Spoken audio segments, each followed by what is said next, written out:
لدينا اقتصاد معرفي بقيادة إماراتيين، يعني اقتصاد يقوده الإماراتيون. ثم وضعت مؤشرات لهذه، سموها مؤشرات الأجندة الوطنية، تقول أن خلال 5 سنوات نحن في حكومة دولة الإمارات يجب أن يشكل المواطنون 5% من العاملين في القطاع الخاص، وأن يعمل 50% من مواطني الدولة في القطاع الخاص. ولذلك كما أشار معالي وزير الموارد البشرية والتوطين صباح اليوم في كلمته، القطاع الخاص هو الخيار الاستراتيجي للحكومة لتوفير الوظائف لمواطني دولة الإمارات العربية المتحدة. طيب، السؤال الآن: ماذا نفعل نحن الآن لكي نحقق تلك الرؤية؟ أنا سأتحدث باختصار عن طريقة عمل الوزارة في إيجاد فرص عمل للمواطنين في القطاع الخاص، وسأتحدث أكثر بمنظور السياسات يعني التي تضعها الوزارة لتحفيز مشاركة المواطن في القطاع الخاص. أولا، الوزارة لديها منظومة من السياسات. أولها لديها سياسات يسمونها سياسات سعرية. شو يعني سياسات سعرية؟ يعني هذه السياسة تقول التالي: تقول أنا سأحفز القطاع الخاص لتوظيف المواطنين عن طريق تقليل التكاليف على من يقوم بتوظيف المواطنين.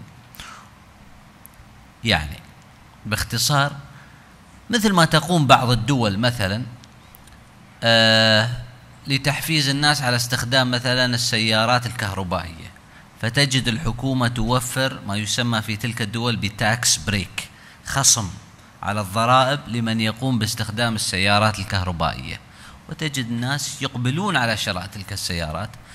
تقوم الوزارة تقول من يوظف مواطن أو نسبة معينة من المواطنين محددة بنظام، ستخفض له تكاليف الرسوم الحكومية التي يدفعها مقابل المعاملات التي يحصل عليها في الوزارة، وتخفض هذه الرسوم بنسبة تصل إلى 60 إلى 70% من التكاليف على المنشآت.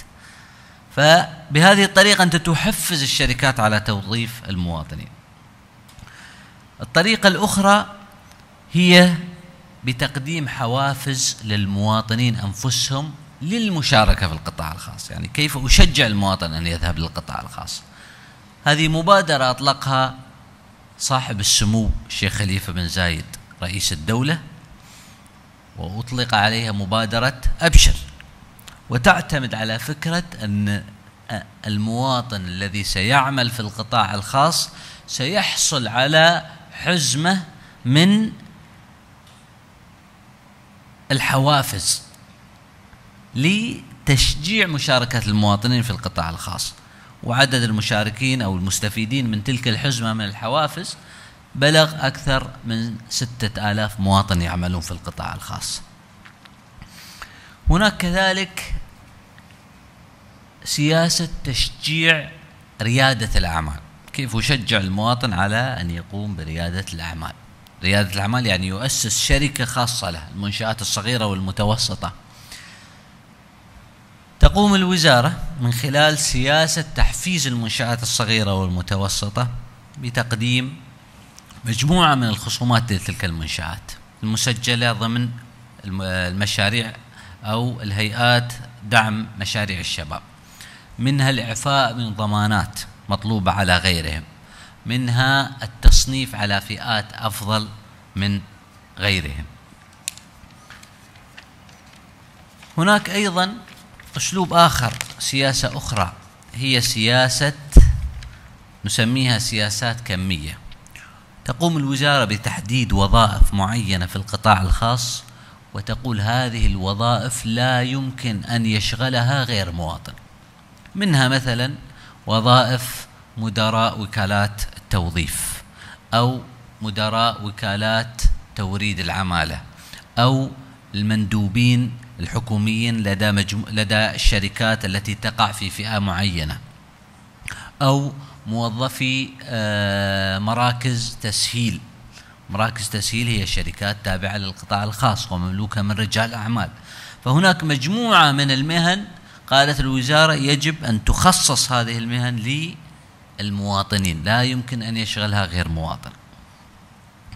وهناك كذلك اشتراطات لضمان حماية المواطن عندما يعمل في القطاع الخاص، بمعنى أن الوزارة تشترط أن إذا منشأة أو شركة أرادت توظيف مواطن وأرادت الاستفادة من حزمة الخصومات التي تقدمها الوزارة للشركة مقابل تعيين ذلك المواطن، فإن على تلك الشركات أن تلتزم بأن تقوم بتسجيل المواطنين في أنظمة التقاعد في هيئة المعاشات أو صندوق أبو ظبي من المعاشات، وذلك لكي نضمن أن المواطن الذي يعمل في القطاع الخاص مغطى بنظام حماية، إذا تقاعد يوفر له الدخل بعد التقاعد. هذه باختصار الحقيقة يعني مجموعة أو منظومة من السياسات التي تعمل أو نعمل من خلالها نحن في وزارة الموارد البشرية والتوطين لنضمن المشاركة المستدامة للمواطنين في القطاع الخاص. ولكم خالص الشكر والتقدير. شكرا دكتور على الورقة الموجزة في دور الوزارة في تنمية الموارد والمساعدة على توظيف المواطنين. ويانا في الورقة الثانية الدكتورة أبليشا سينغ، هي عميد كلية التربية في الجامعة الأمريكية في الإمارات، والدكتورة كذلك ترأس المكتب الدولي في الجامعة، وهي الأمين العام لمجلس أمناء الجامعة كذلك. الدكتورة عندها دكتوراه في إدارة المواهب، وكذلك تعمل في مشروع إدارة المواهب في الحكومة بتمويل خاص من الحكومة. فلتتفضل مشكورا.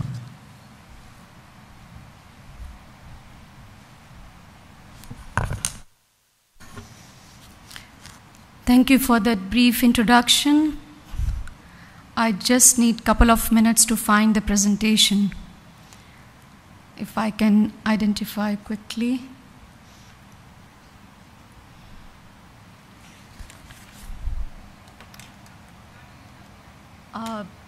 Can somebody assist me in identifying the presentation somewhere? It's not here? Okay, I got it. Thank you. Okay. Thanks a lot. I'm the only person remaining. I'm the last presenter in the last session, and the only person which can create all the hindrance between you and the lunch. So I'm sure that all of you want me to finish quickly. This panel discussion is on the topic which is sustainable development in education and qualifying human resources. Let me first thank the organizer and the host of the conference. Thank you for giving me this wonderful opportunity. I would like to start with a quote of a visionary leader, which basically captures the two major points of this panel discussion. The first part is sustainability, and the second part is about rehabilitation of HR. Very nicely, it was put by Sheikh Zayed long back that future generation will be living in a world that is very different from that to which we are accustomed. It is essential that we prepare ourselves and our children for that new world. And that's how we are talking today about sustainability.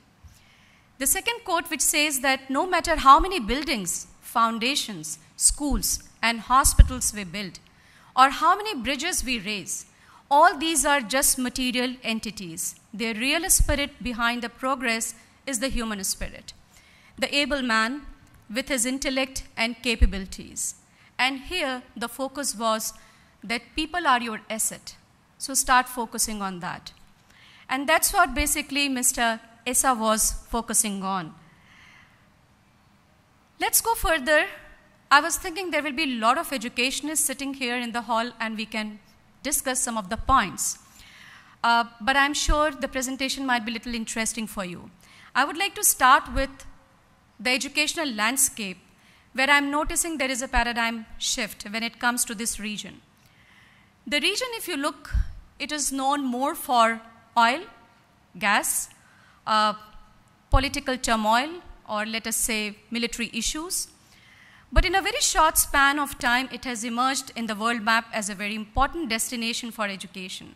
And that's very important for all of us to understand. There were a number of constraints, but despite these all constraints the region had imposed on us, the development in the area of education was never hindered, especially in the country, in this nation, in UAE. The best example is Dubai International Academic City, which is the world's first free zone dedicated to higher education. And I presume that the aim is to develop the region's talent pool, and that is undoubtedly a major step in this direction. So I strongly feel that the landscape of higher education has drastically changed over the last couple of decades. And that's where we are today, to critically examine the local and the global trends which are driving the higher education. The second point, if you see, village is also gone with them. No, it stays with the company. If we look at knowledge, it's a kind of dynamic resource, and it is valuable only if it is utilized properly, when it is used. So if we need to maintain the strategic advantage, and if we wish to meet our business objectives, we need to have successful implementation of the knowledge management. The transformation of the organization into knowledge-driven is essentially a people-related issue, and where the HR professionals plays a very important role in nurturing and promoting the knowledge, performance management, training, education, including the leadership development, and these processes play a very significant role in a knowledge-based enterprise which today we are witnessing. There are huge challenges which the companies, which the professionals are facing, because the companies in this region are operating in a very cosmopolitan kind of atmosphere, where the workforce is diverse, cosmopolitan, and multicultural. So the knowledge management becomes all the more important. And it is research-proven fact that if you are going to have the knowledge management practices in real sense, if you are going to apply it, you can basically manage the concept like psychological contract, and you can have a very lifestyle-friendly workplaces which are needed for this region. So for sure, to stay ahead in the competition, we need to have some kind of system to capture and store and leverage what our employees they know. Now here, the leadership plays a crucial role. And the leadership plays a crucial role in collaborative relationships, participative kind of management style, which seems to be essential for the individual managers, for their commitment, and for their communication skills. The organizational culture plays a very important role. The trust plays a very important role, because trust is the motivational force here in the intra-organizational kind of social system that drives, or it may hinder, the sharing of knowledge within the organization. While I was undertaking this study in UAE, I approached close to 70 companies. It was very easy to capture the knowledge which is very explicit, which is procedural. But when it comes to the tacit knowledge, which is based on how the leaders are demonstrating themselves, how the leaders are exhibiting their behavior, it was really very difficult to recognize, to articulate, as all such tacit knowledge is only acquired mainly through the personal experience and actions of the leadership. And it cannot be acquired through formal training. So the role of leadership is certainly very important in this part of the world. Let's go a little further and see some of the challenges and opportunities which are there. We cannot forget the comment which has been made that organizations, they don't create value, but people create value. So if we have to look at the performance is basically the capability of the person. And this capability of the person is multiplied by the willingness, by the motivation. But this is not enough for the person to have the competence, the capability, and the motivation. what the organization wants to do is to create an opportunity. Unless they are provided ample opportunity to demonstrate their skills, it will be of no use. So many times when we are doing the research, by the way, I'm sharing my experience based on the ongoing research which is funded by Ministry of Higher Education in UAE. It is funded by the National Research Foundation, which works under Ministry of Higher Education and Scientific Research. The project is from education to employment. So we are taking into consideration the 3 pillars, students on one hand, and we are also taking into consideration the universities and people from industry. So the data we are collecting are from all the 3 pillars of managing talent and trying to identify the skill gap. The next point is very similar to the performance. When we are talking about performance, we need to manage talent. Mr. Isa was talking a lot about managing talent, and he also mentioned a very valid point that enough with the theoretical approaches. We need to move from theory to practical aspect, and this is very true. David was talking a lot about leadership development, so I'm just trying to recap what other people have said. When it comes to managing the talent, it's a combination of competence, what people are having, their contribution, and also their commitment. So while we can see that competence is your own capability, your own skills, where the higher education providers, they play a major role. But when it comes to the contribution depends on the leadership. What kind of environment, what kind of culture the organizations are creating so that they can get enough contribution from the people. And that's where sometimes the organizations fail, that the competence are present, the skills are there, but they are not able to manage it in the right way. And that's the reason that they don't get the commitment from the people. Many times I mentioned, and it was interesting that last week we participated in a forum of Federal Authority of Government Human Resources in Dubai World Trade Center. And the question on commitment was, and employee engagement was raised. The organizations are focusing on continuous commitment. So end of the day, I get my salary and I'm fine. I can go home. But how productive I am? And is the organization who is giving you, what about the input-output ratio? Input-output ratio is what the organization is giving to you and what you are getting in return. So when it comes to the commitment, there is a continuous commitment. People, they see an economic value staying with the company, and that's why they are staying. But there is no emotional attachment with the company. They do not want to walk an extra mile. They do not want to take an extra step. So there is the concept of a discretionary behavior, which is very important, is certainly lacking. I would like to mention here that for sustainability, which we are talking about, that we are focusing on sustainable nation.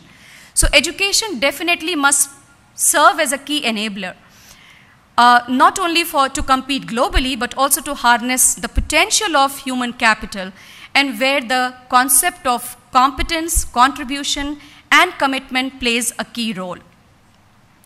I would also like to mention a point basically here that in line with the recent educational initiatives launched by the government of UAE towards achieving the UAE Vision 2021, the role of higher education providers is to focus on market-relevant educational programs. And I think one of the speakers actually mentioned that market-relevant, the moderator of the previous session, he said that yes, market-relevant educational programs are very important.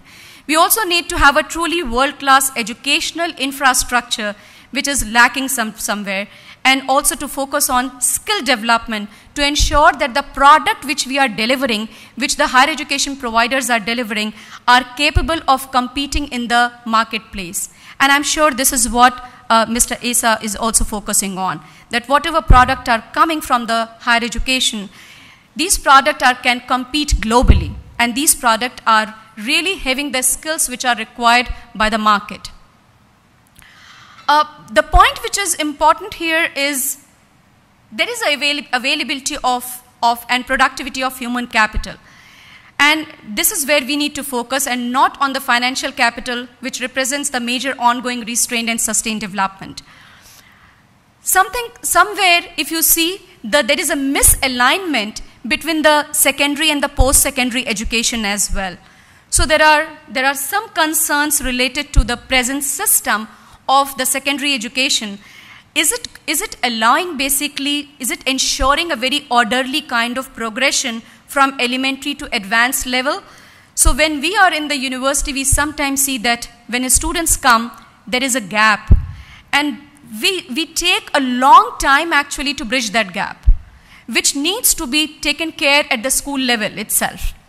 So I strongly feel that there should be a forum where you can have the school staff, the school teachers, the higher education providers, the policy makers, and people who are working in human resource. So they all have to sit together to come up with certain kind of policies which are required.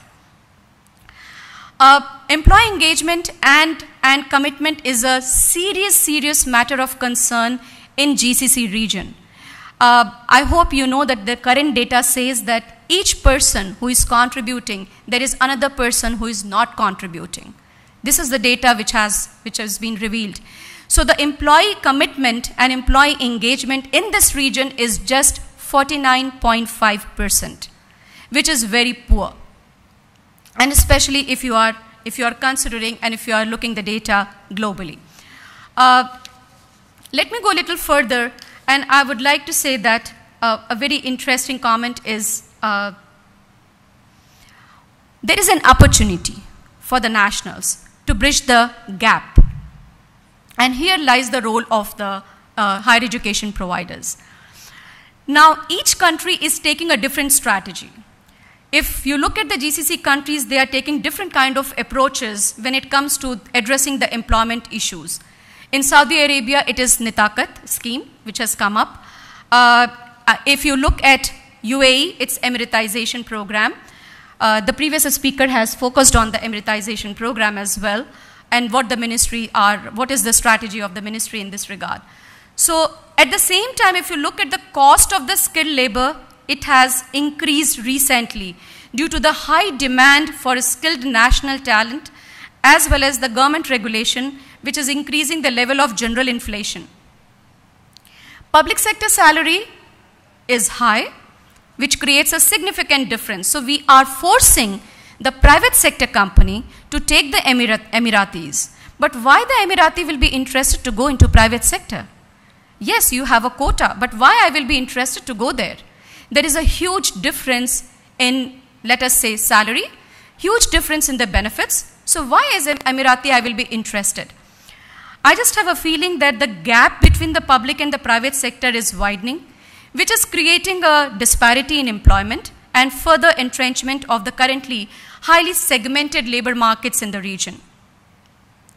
I would like to just share briefly the recent study of the Hay Group, which says that the expatriate managers on the impact of the Nitakat policy in Saudi Arabia indicated there are serious concerns, widespread concerns about the employability and productivity of the national talent. And the similar results we have observed in UAE. I hesitate to mention here, but there are companies which are saying that, yes, we want to hire Emirati, we want to hire this Emirati talent, but then there are concerns related to their employability and productivity. And here comes the role of higher education providers, but at the same time, there should be an industry-university partnership which is lacking. Let's go a little further and see what's the road ahead. So in conclusion, I can say that education for sure is having a long-term impact on an individual and will always be considered as a powerful means to encourage any kind of behavioral and social changes. It will certainly help to address the issues faced in this regard and will always play a key role in transforming the human lives and of course to changing the mindset, which is very important. We need to focus on sustainable education for changing the mindset, transforming the mindset, I should say, for knowledge transfer, for building a workforce which is having certain key traits which are required. And these traits are hard work, leadership, perseverance, character building, inventiveness, passion, positive attitude for a sustainable nation. If we look further, we don't want to have any kind of quick fix solution. Rather, we want to focus on a strategy of quality education for national capacity building and sustainable nation. So for sure, the role of higher education providers is to create a very flexible, willing, passionate leaders who are having magnanimity, dedication and integrity. And this requires a kind of alignment and structural transformation in the K-12 system. If I'm not wrong, Dr. Amal Kubaisi in edX, she started working on the structural reformation in structurally reforming the system, the K-12 system, and it is under process, it is going on. So let's not forget at the same time that when we are talking about delivering quality education and preparing the next generation leaders in this region, we also need to focus on good parenting system. So the societal belief is that quality education and hard work can pave the door to success, but this should start from the family itself. So the role of women and the good parenting should not be ignored in any case. I would rather say that the time is calling to equip the youth of the region with the global values of fairness, tolerance, empathy, peace, harmony, and quality education can certainly play a very instrumental role in ensuring this national sustainability. The next is about the industry-university partnership, which I mentioned, that definitely the academia has to work very closely with the industry.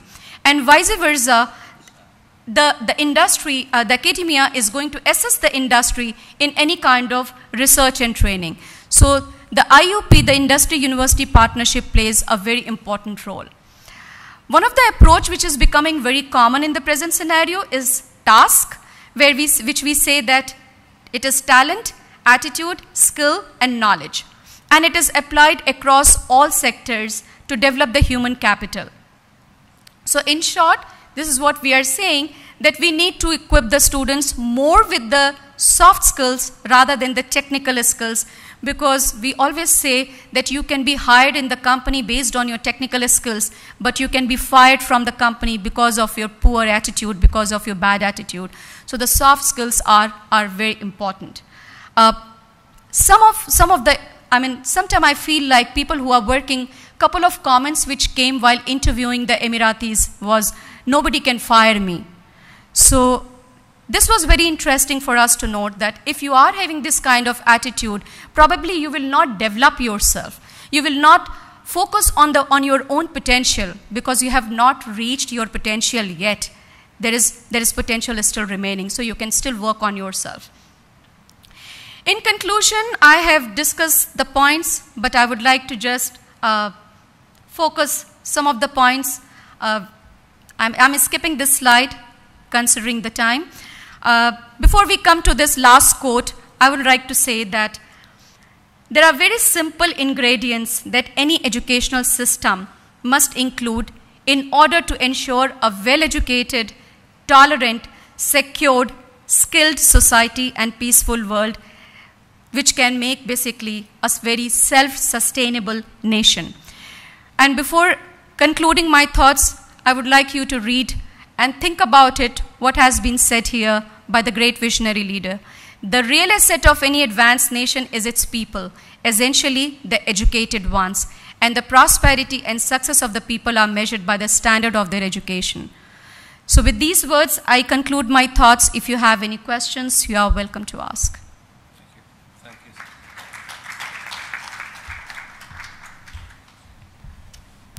Thank you, Dr. Singh, for your informative presentation, which really diagnosed the problem and presenting some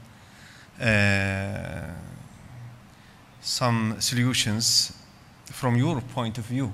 Whether we are agree or disagree about some of it, this is the academia world. Okay. نشكر الدكتورة سينغ for the presentation اللي فعلا مليء بالمعلومات الخاصة ب يعني تشخيص المشكلة في الاستدامة واستدامة الموارد والتعليم، وعمل بعض الحلول لها، وخاصة فيما يتعلق بطريقة التفكير والتعامل مع الموارد البشرية. نفتح السؤال أو الأسئلة للحضور في القاعة. أي واحد عنده مشاركة تفضل سيد. شكرا. Well, I have one question to Dr. Abhilasha. You talk, and you address the gap between, the outcomes and higher education and the future perspectives once will come into the workforce. Now, talking about the attitude of the hire fire is not existing, in our region, which we respected. Yes, alhamdulillah, we are living in a country where, the lead with the private sector, yes, we do have it. And some of the private sector recently, they have, some sort of ask the national, to leave their jobs. That's, the reality on what's going on. My question is very simple. How we make sure that the nationals will not have this fear from the point of view of the academic side, that they are well prepared, well equipped, and they can, get the job, even if they got, fired from their job? I mean, this is basically the gist of the entire discussion which we are having since morning. Let me first comment on your first part, that yes, I completely understand, I am fully aware that people who are working in the public sector, they don't have this concept of being fired. The question here is that if anyone is not performing well, and at times it happens in the public sector as well, so what basically people do, they transfer them to another department to see if there is a potential or they can do something else in a different department, which can work, which might not work. The question here is about the attitude people are having. So what happens? They become complacent. I'm so sure, I'm very happy and satisfied with my job, but I'm not productive person. I hope I'm making it clear. That's the first part. The second part, I have noticed that the Emiratis are really, really very confident about their capabilities. This is what we are noticing. In our university, we have 75% Emiratis. The best part is that they are really confident about themselves. So they don't have this concept of fear. They are prepared for the job market. But what is missing is that when they enter the workforce, they always come back to us and they sometimes say, whatever we have been taught, sometimes we are not applying. And the industry comes to us and they say, when we talk to them, that what we are basically looking for, that is not existing in these people. So the gap is between industry-university partnership. Why can't both these two pillars sit together? Right. So right from the curriculum development, I mean, it should be mandatory in all curriculum that the people should go to the industry and work, regardless of whichever discipline they opt for. That's the need. I mean, they are doing their bachelor's, they are doing their diploma, they are doing their associate degrees or master degree. There should be a mandatory component of go to a particular company, you are working, you are doing your master's in diplomacy, security, business administration, human resources. You need to spend 6 months with a company, and they will do that. But the issue is that the company doesn't support them because they have to really invest their time and energy to train the people. So they don't support it. The support which is required from the company, that is not existing. Whether it is private sector or public sector. In both cases, we have noticed the same thing. If I want to send my student to just go in a public sector and work in the HR, you know what kind of job they will give the person? Maybe to move the file from one table to another table. Now that is not HR. We want them to be trained in a typical HR function, HR processes. But is the company willing to spend their time and energy to do that? So there isn't any fear among those people. They are confident. They are fully confident.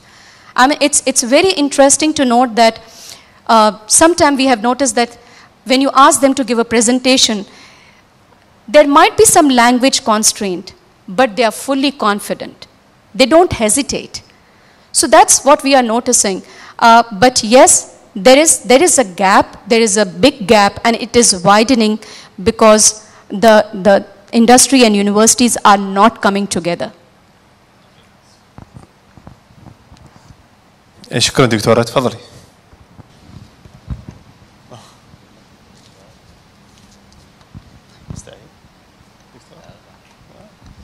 I want to ask Dr. I don't know the name. Okay. I have problem since 2008 in education. I entered UA University to study engineering.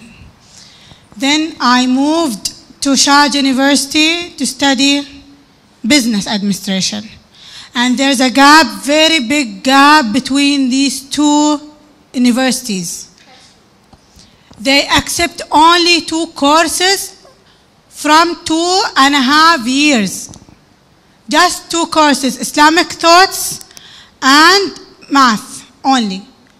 And the rest, I studied again and again and again. Okay. So what the question?